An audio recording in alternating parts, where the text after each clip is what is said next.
Good morning, Ram Ram सा।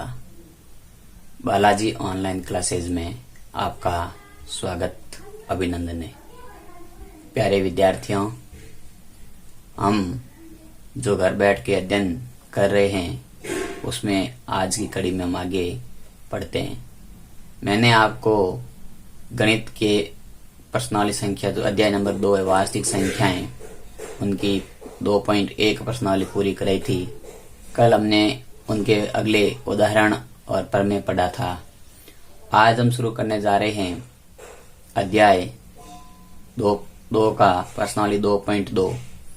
मित्रों, यदि मेरा वीडियो आपको पसंद आए तो जरूर लाइक करें, और यदि आप मेरे चैनल पर नए हैं तो चैनल को सब्सक्राइब भी करें, तथा साथ ही साथ आप वीडियो को एक बार पूरा जरूर देखें। चलिए हम शुरू करते हैं। तो हमारा आज का पहला प्रश्न है प्रश्नावली 2.2 का, वो है कि निम्न संख्याओं को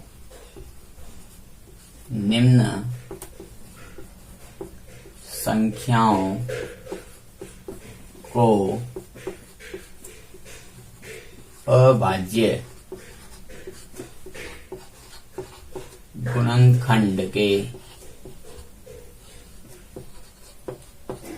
रूप में दर्शाइए। निम्न संख्याओं को अभाज्य गुणनखंड के रूप में दर्शाइए। इसमें हमारा जो पहला क्वेश्चन है वो है कि 468, पहली संख्या है 468। मैंने आपको कल एक एग्जाम्पल दिया था। मैंने कहा था कि गणित की अंकगणित का मूलभूत प्रमेय है, उसी पर ये हमारी जो संख्याएं हैं गुणनखंड में बतानी है।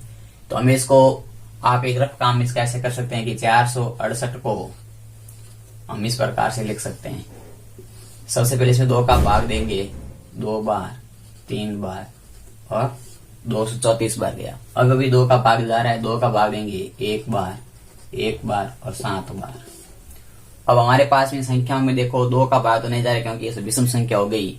तो 3 का भाग चेक करने का नियम होता है कि अंकों का योग करके देखते हैं। तो 1 और 1 2 और 7 9 और 3 के पाड़े में 9 आते हैं। 3 का भाग देंगे इसमें, तो 3 का भाग देंगे तो 3 3 9, पीछे रह गया 2, 9 3 27। अब भी हम अंकों का योग देखें तो 9 और 3 12 होते हैं। 3 का भाग और जा रहा है, 3 एकम 3। अब हमारे पास संख्या आ गई 13। 13 में ना तो 3 का जाता है, न 4 का जाता है, न 5 का जाता है, न 6 का जाता है, न 7 का जाता है, किसी का नहीं जाता है, क्योंकि 13 अभाज्य संख्या, इसमें 1 और 13 के अलावा किसी का भी भाग नहीं जाता है। तो अब हमारे पास में मैंने आपको जब ये एक अभाज्य गुणनखंड करके बता दी इनके, तो हम इसको लिख सकते हैं, 468 को लिख सकते हैं 2 गुणा 3 गुणा 3 गुणा 13। इसको हम इस प्रकार से भी लिख सकते हैं, 2 की पावर 2 गुणा 3 की पावर 3, 2 की घात 2 गुणा 3 की घात 2 इंटू 13। ये हमारा इसका आंसर हो गया। इसी प्रकार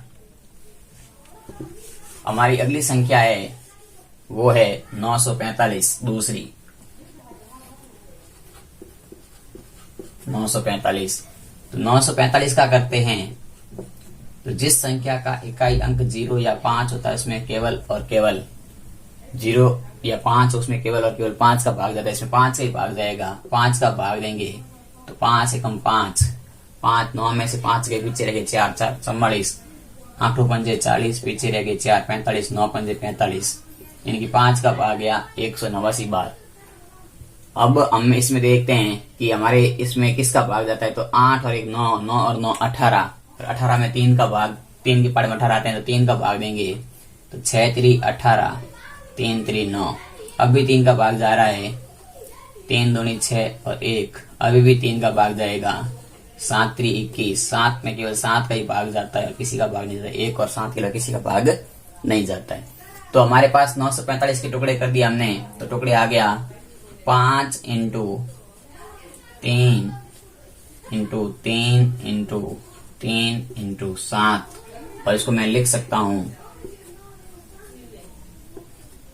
5 इंटू 3 की घात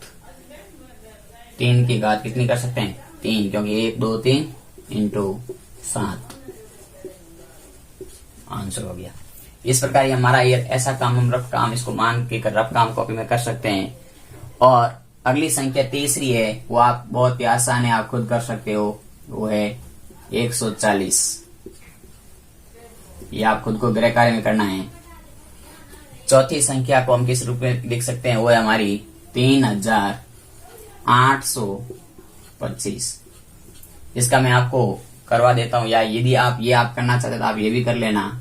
मैं आपकी 5 संख्या बड़ी है उसका करा देता हूं, वो है 20,570।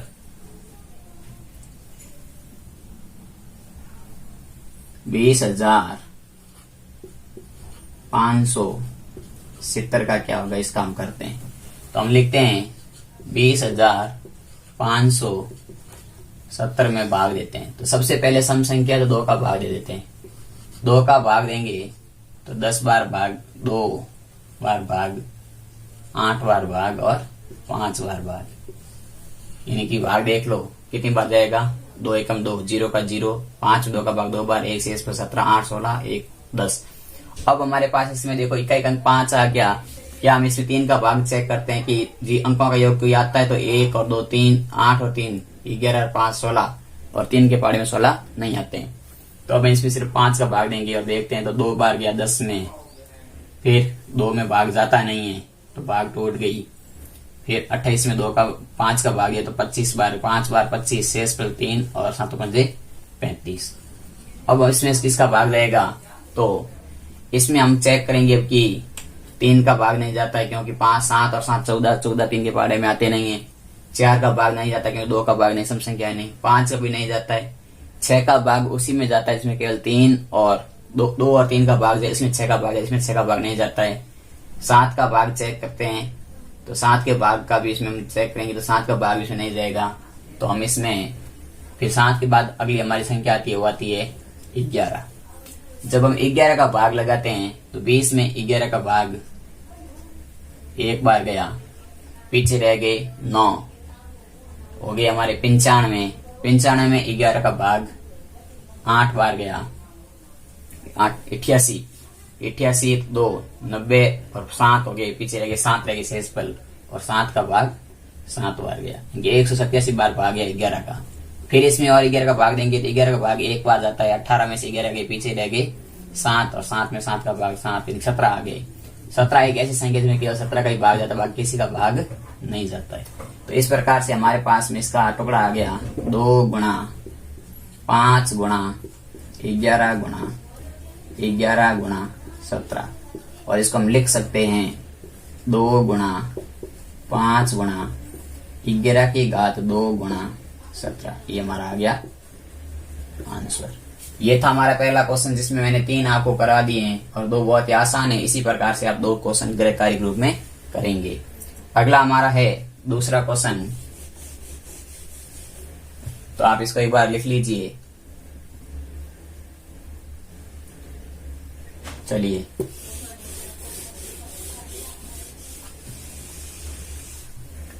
दूसरा क्वेश्चन है कि पूर्णांकों के निम्नलिखित युग्मों का महत्तम समापवर्ती या लघुत्तम समापवर्ती ज्ञात कीजिए और सत्यापित कीजिए कि एलसीएम और एचसीएफ का गुणा और पूर्णांकों का गुणा बराबर होता है या नहीं। यानी कि हमें क्या करना है, मैं शॉर्टकट प्रश्न लिख देता हूं, पढ़ लिया मैंने पूरा, वापस एक बार पढ़ लूंगा। हमें इसमें करना है पूर्णांक युग्म दिया हुआ है, पूर्णांक युग्म का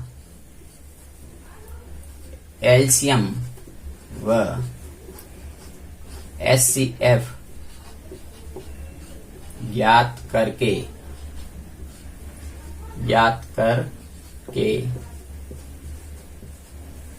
सिद्ध करना है। क्या सिद्ध करना है? हमें सिद्ध करना है कि पूर्णांकों का गुणनफल बराबर एलसीएम इंटू HCF, यानी कि हमें दो संख्याएं दी हुई है। उन दोनों संख्याओं को सबसे पहले तो हमें उनका लसअप और मसअप ज्ञात करेंगे, इनके एलसीएम और एचसीएफ ज्ञात करेंगे। जब दोनों संख्याओं का एलसीएम और एचसीएफ ज्ञात हो जाएगा तो हम पहले तो दोनों संख्याओं को गुणा करेंगे और उसके बाद एलसीएम और एचसीएफ का गुणा करेंगे। यदि दोनों संख्याओं का गुणनफल और एलसीएम एचसीएफ का गुणनफल बराबर आ जाता है तो हमें यही बात सिद्ध करनी है कि ये कथन सत्य है, नहीं तो कथन मतलब जो संख्या वो असत्य है। तो चलिए हम शुरू करते हैं। हमारी पहली संख्या है 96 और 404। 96 और 404। तो सबसे पहले मैं इसका एलसीएम एचसीएफ ज्ञात करने के लिए मुझे दोनों के अविभाज्य गुणनखंड करना है, तो मैं रफ काम यहाँ कर लेता हूँ।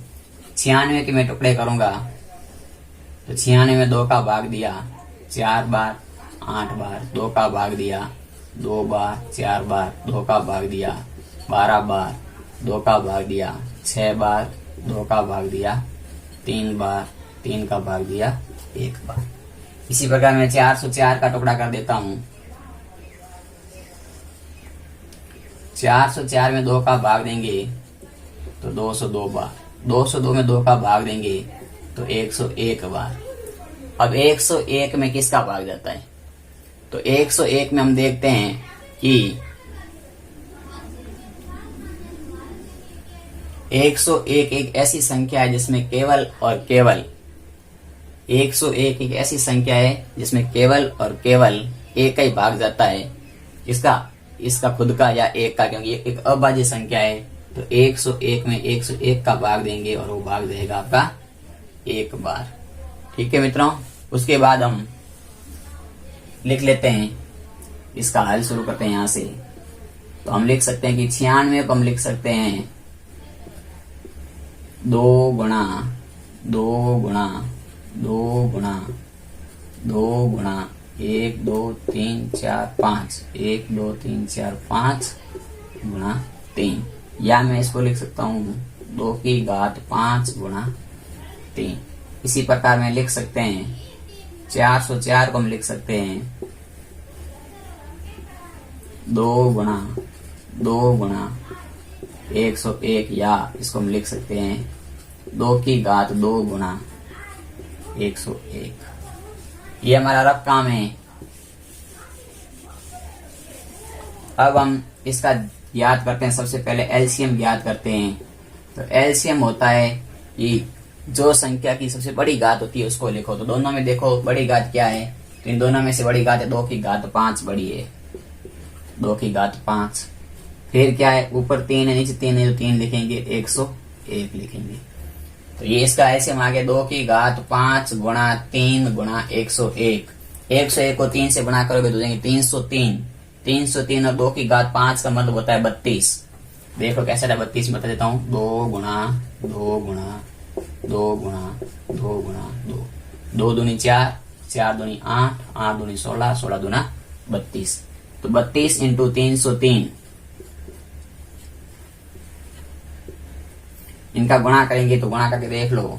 303 को 32 से गुणा करोगे तो 3 दूनी 6, 3 दूनी 6, 3 3 9, 3 3 9, 6 9 6 9, कितना आ गया? तो एलसीएम आ गया 9696। समीकरण नंबर 1। अब हम इसका एचसीएफ ज्ञात करते हैं। तो एचसीएफ होता है कि दोनों में उभयनिष्ठ घात कितनी हुई, इसका एचसीएफ होता है। तो यहाँ 2 की घात 2 है, 5 है, यहाँ 2 की घात 4 है। एक तो है आपका ये और एक है ये। इन दोनों में देखते हैं, यहाँ 2 की घात 5 है, यहाँ 2 की घात 4 है, नहीं सॉरी 2 है। तो 2 की घात कम वाली संख्या कौन सी होगी, वही एचसीएफ होती है। तो 2 की घात 2, ये कॉमन आ गया दोनों में से।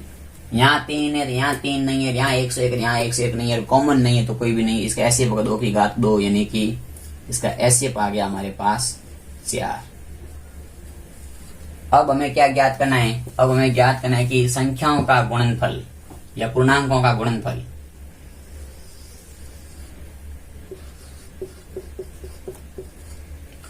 पूर्णांकों का गुणनफल। तो पूर्णांकों का गुणनफल क्या होता है, इसको हम सिद्ध कर देखते हैं। तो पूर्णांकों का गुणनफल आएगा हमारे पास में, वो आएगा 404 गुणा 96, इसका हम गुणा करते हैं 624, 936, 4, 4 और 2 8, 4 और 3 7, 6 और 2 8, 3 38, इसका हमारे पास गुणनफल आ गया 38,784। इसी प्रकार ये हमारा हो गया समीकरण नंबर 3। इसी प्रकार हम गुणा करते हैं एलसीएम गुणा एचसीएफ का करते हैं, तो हमारे पास में आता है एलसीएम का मान कितना है, एलसीएम का मान है 9696, और एचसीएफ का मान कितना है, तो एचसीएफ का मान है 4। जब इनका गुणा करते हैं तो गुणा करेंगे तो 624 हासिल 2, 936 2 38 हासिल 3, 624 3 27 हासिल 2, 936 और 2 38, तो हमारे पास आ गया 38,784 समीकरण नंबर 4। अब देखो समीकरण नंबर 3 भी 38,784 है और समीकरण नंबर 4 भी 38,784 है। ये है पूर्णांकों का गुणनफल और ये है एलसीएम एचसीएफ का गुणनफल। और हमें क्या सिद्ध करना था, हमें यही सिद्ध करना था कि पूर्णांकों का गुणनफल और एलसीएम एचसीएफ का गुणनफल बराबर है या नहीं है। अतः समीकरण 3 व 4 से हम कह सकते हैं, क्या कह सकते हैं, कह सकते हैं कि पूर्णांकों का गुणनफल, पूर्णांकों का गुणनफल बराबर एलसीएम इंटू एचसीएफ, इतनी से दम, ये हमें सिद्ध करना था। तो अब हमारे पास दो संख्याएं थी, सबसे पहले संख्याओं के अभाज्य गुणनखंड किए, अभाज्य गुणनखंड करने के बाद में उसका एलसीएम ज्ञात किया, एलसीएम ज्ञात करके उसका एचसीएफ ज्ञात किया, फिर दोनों संख्याओं का गुणा करके देखा, फिर एलसीएम एचसीएफ का गुणा करके देखा।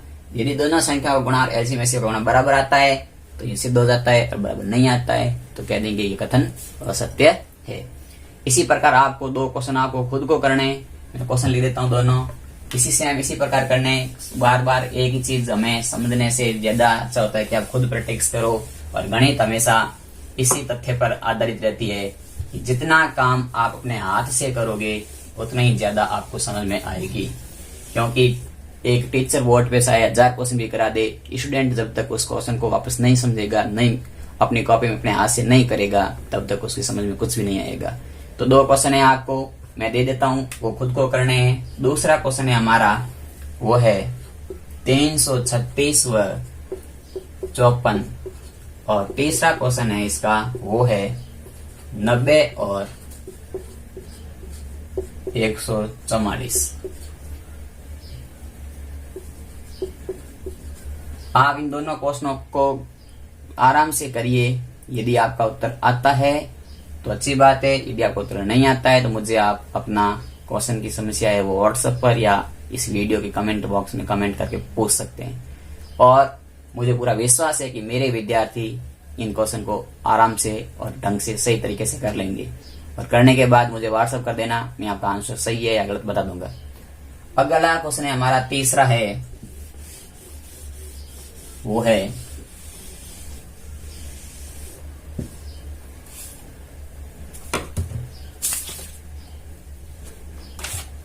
तीसरा है कि अभाज्य गुणनखंड विधि द्वारा पूर्णांकों का महत्तम और लघुत्तम समाप्रत्यय ज्ञात कीजिए। चलो एक इसका भी कर लेते हैं कि गुणनखंड से संख्याओं का महत्तम और लघुत्तम समाप्रत्यय ज्ञात करना है। अभाज्य गुणनखंड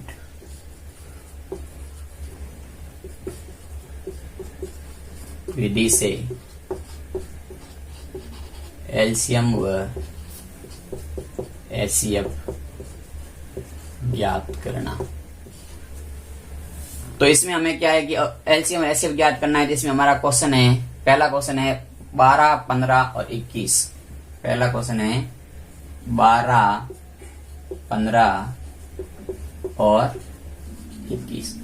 इन 3 संख्याओं का हमें एलसीएम या एचसीएफ ज्ञात करना है। अब की पिछले क्वेश्चन में 2 संख्याएं थी, इसमें 3 को संख्याएं, कुछ भी फर्क नहीं है। तो सबसे पहले हम रफ काम कर लेते हैं, 12 के टुकड़े करते हैं। 12 में 2 का भाग देंगे 6 बार, 6 का में 2 का भाग देंगे 3 बार, 3 में 3 का भाग देंगे 1 बार। इसी प्रकार 15 का करते हैं, 15 में 3 का भाग देंगे 5 बार, 5 में 5 का भाग देंगे 1 बार। 21 का करते हैं, 21 में 3 का भाग देंगे 7 बार, और 7 में 7 का भाग ही जाता है, तो 7 में 7 का भाग देंगे तो 1 बार। अब हमारे पास ये रफ काम है, हम इसको लिख लेते हैं। 12 को मैं लिख सकता हूं 2 गुणा 2 गुणा 3। 15 को लिख सकता हूं 3 गुणा 5, और 21 को लिख सकता हूं 3 गुणा 7। अब हमारे पास क्या होता है कि इसका सबसे पहले हम ज्ञात करते हैं एचसीएफ। तो इसका एचसीएफ होता है कि ऐसी संख्या जो तीनों में उभय हो। देखो यहाँ पर भी 3 है, यहाँ पर भी 3 है, यहाँ पर भी 3 है, तो एचसीएफ हो गया 1 3। यहाँ 2 है, यहाँ 2 नहीं है, यहाँ 2 नहीं है, यहाँ 2 है, यहाँ 2 नहीं, 5 7 है, ऊपर 5 7 नहीं है, तो इसका एचसीएफ आएगा केवल वो कितना आ गया, एचसीएफ आ गया 3। अब इसका ज्ञात करते हैं एलसीएम। तो एलसीएम ज्ञात करने का तरीका होता है कि 2 कितनी बार है, 2 बार है, तो 2 गुणा 2। 3 यहाँ पर भी है, 3 यहाँ पर, 3 यहाँ पर भी है, तो 1 बार 3। 5 यहाँ है, यानी कि अधिकतम घात पूरे में 2 की अधिकतम घात कितनी है, 2। फिर 3 की अधिकतम घात कितनी है, 1। 5 की अधिकतम घात कितनी है, 1। 7 की अधिकतम घात कितनी है, 1। यदि कोई संख्या और ज्यादा होती तो हम जो बड़ी घात होती है वो एलसीएम होती है। अब इसका गुणा करते हैं, तो 2 और 2 4, 4 को 3 से गुणा किया 12, 12 को 5 से किया 60, 60 को 7 से करेंगे तो हो जाएंगे 420, यानी कि 60 इंटू 7 से यानी 420। इसका आपके पास क्या आ गया, एलसीएम आ गया। देखो 2 दूनी 4, 4 3 12, 12 पंजे 60, 60 इंटू 7 होते हैं 420। तो ये आ गया इसका एचसीएफ, ये आ गया इसका एलसीएम, यही ज्ञात करना था। इसी प्रकार आपको इसके भी 3 पार्ट है, वो आपको 3-4 क्वेश्चन है इसके, आप इसका ट्राई कर सकते हैं। तो दूसरा है इसका 24 24 15 और 24 15 और 36। तीसरा है 17 23 और 29। चौथा है 6 72 और 120, और 5वां है 40 36 और 126, और छठा है 8 9 और 25, 8 9 और 25। ये क्वेश्चन है, इन क्वेश्चन को आज आप खुद ट्राई करोगे और कल मैं इन क्वेश्चन का आपको वीडियो बना करके ऑनलाइन के द्वारा आपको समझा दूंगा। क्योंकि पहले एक बार आप प्रैक्टिस करना, जिन जिन विद्यार्थियों से ये क्वेश्चन हो जाते हैं वो विद्यार्थी मुझे कमेंट बॉक्स में यस लिख सकते हैं कि मैंने क्वेश्चन सारे कर लिए, और जिनसे ये क्वेश्चन नहीं होते हैं वो अपना बड़ा भाई या छोटा भाई समझ के भी मुझे कमेंट कर देना, सर जी समझ के कर देना, मैं आपको वापस से सारे के सारे क्वेश्चन को समझा दूंगा। अगला क्वेश्चन है 4 नंबर हमारा, वो है कि चौथा क्वेश्चन है, उसको मैं एक बार आपको बोल बोल के लिखवा सकता हूं और यहाँ बोर्ड पे थोड़ा सा शॉर्टकट माध्यम में समझा दूंगा, क्योंकि क्वेश्चन की भाषा बहुत बड़ी है लेकिन बहुत ही सरल क्वेश्चन है। क्वेश्चन है कि किसी खेल के मैदान के वर्ताकार पथ पर एक चक्र पूरा करने में रमन को 18 मिनट का समय लगता है, जबकि उसी पथ के चक्कर पूरा करने में अनुप्रिया को 12 मिनट लगते हैं। दोनों एक ही बिंदु से एक ही समय में चलना प्रारंभ होते हैं, तो कितने समय बाद में वापस आपस में एक दूसरे से मतलब एक ही साथ मिलेंगे। कहने का मतलब है कि ये क्वेश्चन है 4 नंबर। देखो मैं आपको क्वेश्चन समझाता हूं। क्वेश्चन कह रहा है कि एक वर्ताकार पथ है, कोई खेल का मैदान है, इस प्रकार से वो वर्ताकार पथ है। इस पथ से दो खिलाड़ी, दो धावक कह सकते हैं, दोनों एक ही पॉइंट से, एक का नाम तो है अनुप्रिया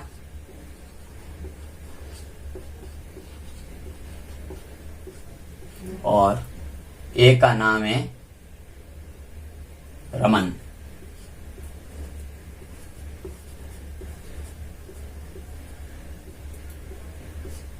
अब एक ही बिंदु से इस वर्ताकार पथ के ऊपर अनुप्रिया और रमन चलना प्रारंभ करते हैं, लेकिन दोनों क्या करते हैं, अब आपको पता है कि हर किसी के दौड़ने की स्पीड भी तो अलग ही होती है। रमन क्या करता है कि 18 मिनट में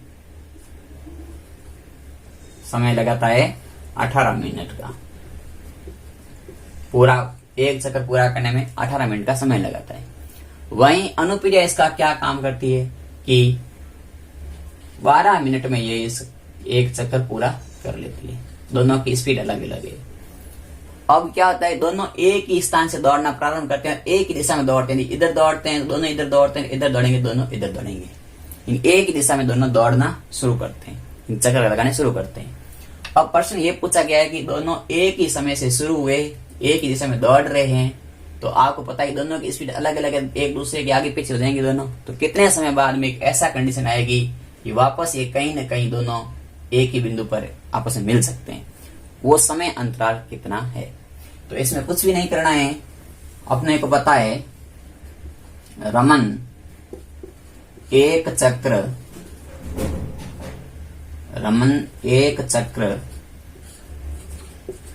पूरा करने में समय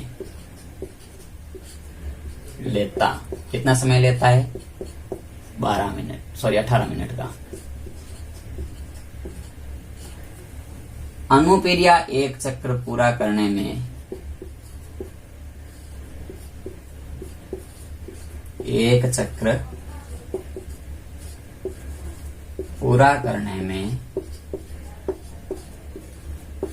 समय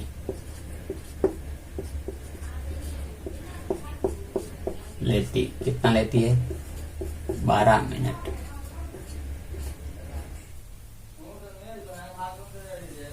अब हमें ज्ञात क्या करना है कि दोनों एक ही समय से चलना शुरू होते हैं, एक ही समय से एक ही दिशा में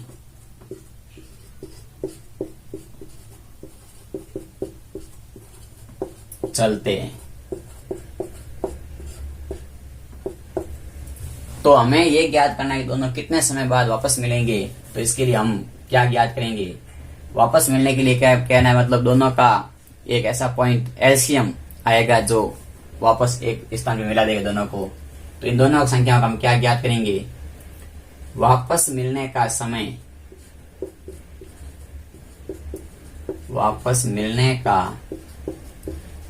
समय ज्ञात करने के लिए हम एलसीएम ज्ञात करते हैं। तो इनका एलसीएम ज्ञात करेंगे तो 18 और 12 का एलसीएम कितना होता है, तो आप एक साथ भी कर सकते हैं या अलग अलग भी कर सकते हैं। तो 18 12 के टुकड़े कर लो, 18 में 2 का भाग 9 बार, 3 बार, 1 बार, 2 का भाग 6 बार, 2 का भाग 2 बार, 2 का भाग 3 हो गया।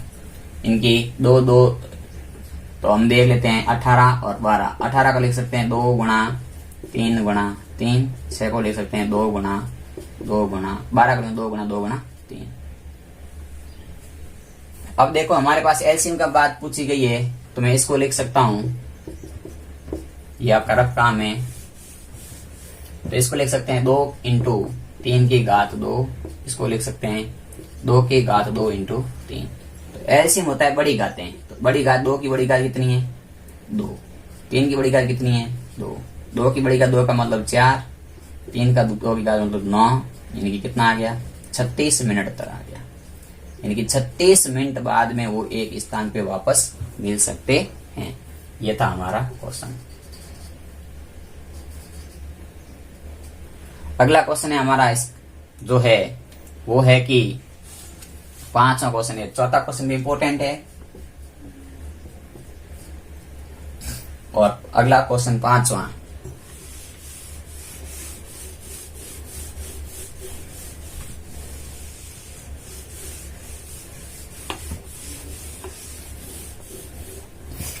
पांचवा क्वेश्चन है कि एक संगोष्ठी में, संगोष्ठी की बैठक है, एक संगोष्ठी में हिंदी के, अंग्रेजी के और गणित के प्रतिभागी की संख्या, यानी कि कोई संख्या प्रतिभागी जो प्रतियोगिता उसमें भाग ले रहे हैं, कौन कौन से हिंदी के प्रतियोगी है, अंग्रेजी के है और गणित के। हिंदी के संख्या है वो है 60, अंग्रेजी की संख्या है 84 और गणित की संख्या 108। यदि प्रत्येक कमरे में बराबर संख्या में एक ही विषय के संगोष्ठी बैठने चाहिए, यानी कि एक कमरे में हिंदी के बराबर संख्या बैठनी, जैसे कि एक कमरे में हिंदी के 4 बैठते हैं तो अगले में भी हिंदी के 4 ही बैठने चाहिए और अगले कमरे में इस प्रकार से हिंदी के जैसे एक कमरे में जितने बैठते हैं सभी कमरे में हिंदी के उतने बैठने चाहिए। सब में एक विषय बैठने चाहिए, एक कमरे में हिंदी के होंगे बाकी किसी के नहीं होंगे। तो एक कमरे में एक ही विषय का प्रतिभागी बैठेगा और सब कमरों में संख्या जो होगी उनकी समान होगी। तो न्यूनतम कमरे कितने चाहिए, यानी कि हमें कमरों की संख्या ज्ञात करनी है। तो सबसे पहले देखो हमारे पास इस प्रश्न में लिखा हुआ है, बहुत इंपॉर्टेंट प्रश्न है ये आपका। हमारे को कह रहा है कि हिंदी के प्रतिभागी है वो है 60, अंग्रेजी के प्रतिभागी है वो है 84 और गणित के प्रतिभागी है वो है 108।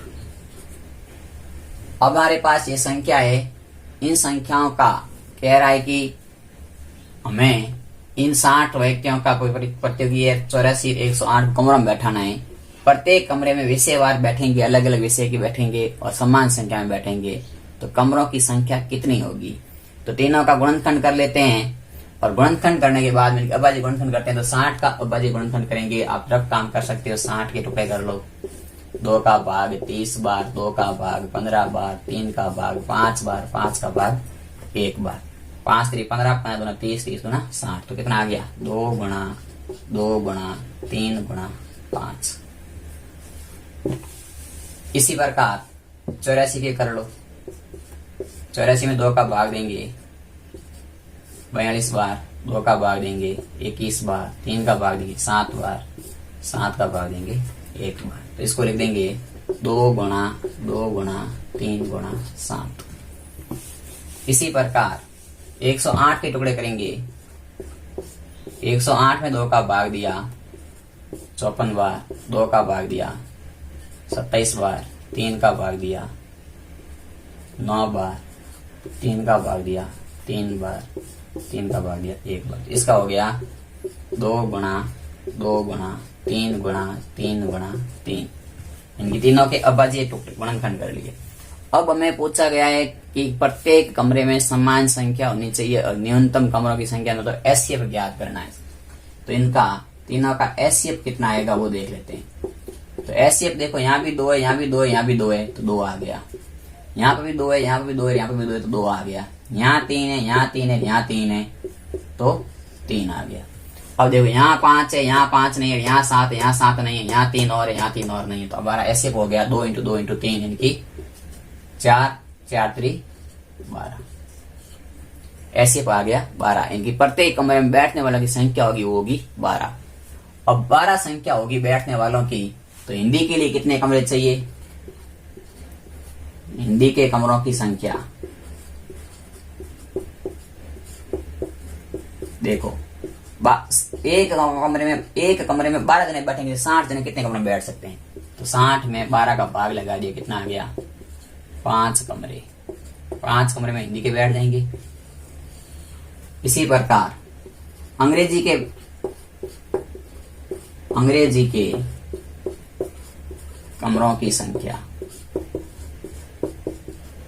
अंग्रेजी के कितने हैं? 84। 84 में 12 का भाग लगा देंगे तो 7 कमरे। इसी प्रकार गणित के कमरों की संख्या 108/12 इनकी 9 कमरे। अब हमें यह पूछा गया कि कुल कमरों की न्यूनतम संख्या कितनी होगी। तो कुल कमरे कितने हो गए, वो हो जाएंगे 5 + 7 + 9, 12 और 9 21, 7 5 12, 12 और 9 21 कमरे। कुल कमरे कितने चाहिए, 21 कमरे। आंसर आ गया। ये था हमारा पर्सनली 2.2 के क्वेश्चन। कल हम इसके आगे के उदाहरण करेंगे, उसके बाद अध्याय का जो चैप्टर पर्सनली है वो है 2.3 वो करेंगे। तो विद्यार्थियों, जितना मैंने आपको पढ़ाया है उसी ढंग से आपको अपनी नोटबुक में अपना काम करना है। और आपका इतना सहयोग मिल रहा है, इतना प्यार मिल रहा है कि मन करता है कि आपको दिन भर पढ़ाता ही रहूं। और आपका ऐसा ही प्यार और ऐसा ही सहयोग हमेशा मेरे साथ बनाए रखिएगा। आपका बहुत बहुत धन्यवाद। Good day.